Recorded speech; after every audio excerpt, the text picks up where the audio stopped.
Hello everyone. কি খবৰ সকলোৰে? Welcome to my another mini vlog. আজি যেহেতু গণেশ চতুৰ্থী তো গণেশ চতুৰ্থী বুলি মানে ওলাই যাম বুলি ভাবিছিলোঁ।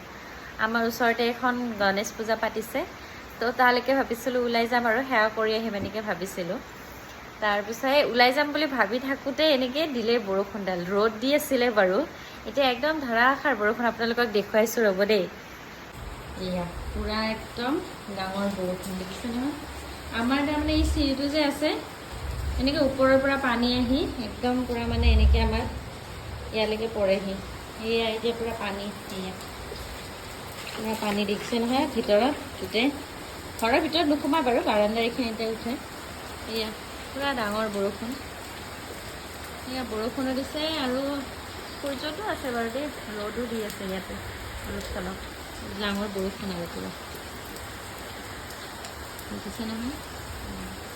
ক'ত আৰু এতিয়া গণেশ পূজা খাব যাব, ইয়াৰ ঘৰতে বহি আছোঁ আৰু যদি অকণমান দেৰিকৈ কমে তেতিয়াহ'লে চাওঁ আৰু ওলাই যাব পাৰোঁ। আৰু কাৰ পিনে বৰষুণ দিছে জনাব দেই, কোন কোন ফালে। আমাৰ ইয়াতেতো বহুত ডাঙৰ বৰষুণ, ক'তো ওলাই যাব নোৱাৰি আৰু এতিয়া। আজিলৈ আহিছোঁ, বাই বাই।